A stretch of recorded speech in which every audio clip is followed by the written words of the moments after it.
Kain tayo.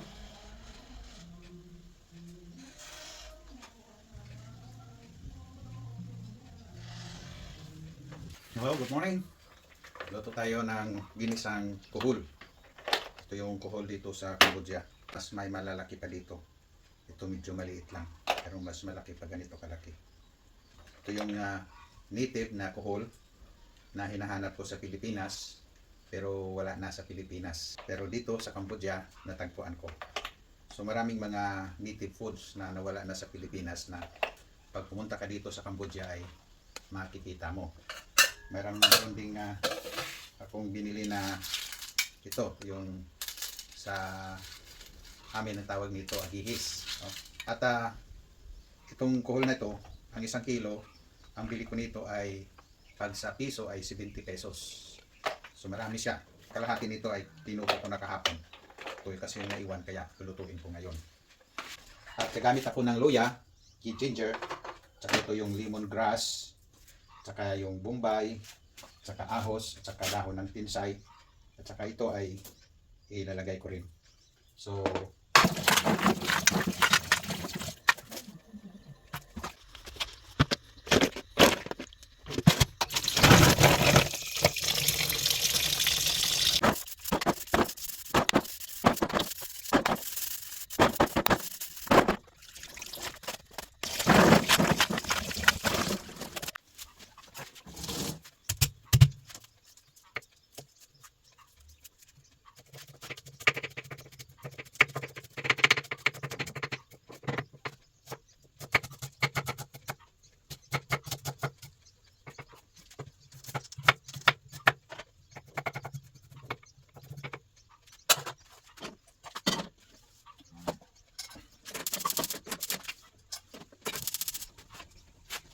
olive oil.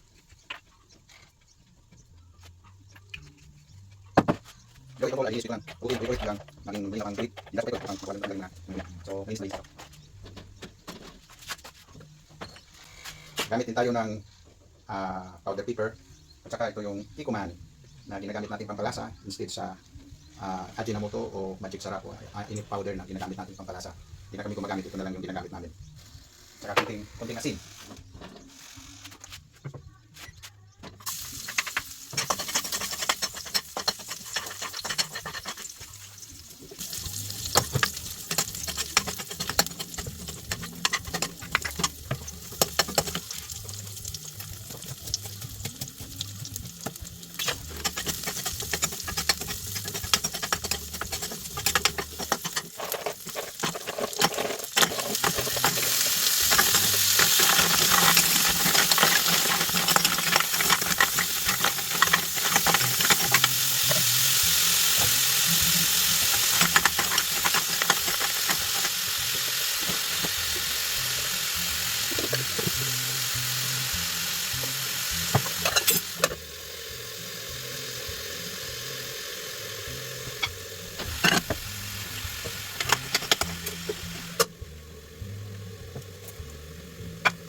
Wow, luto na.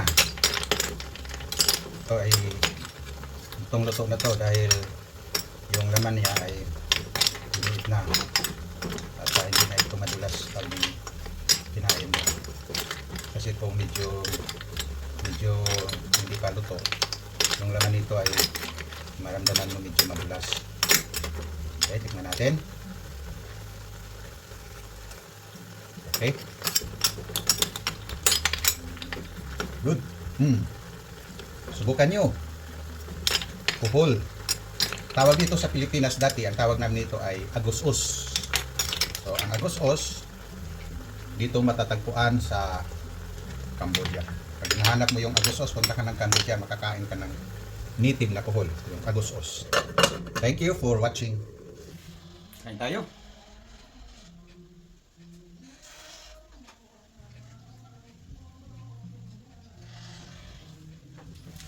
Okay. Stick.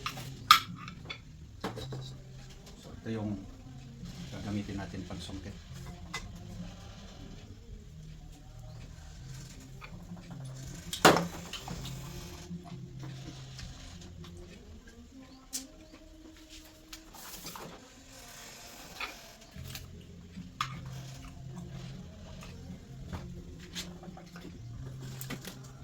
Sarap siya.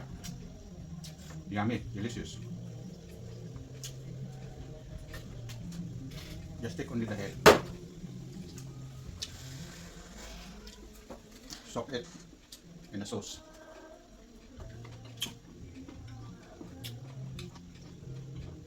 Very good.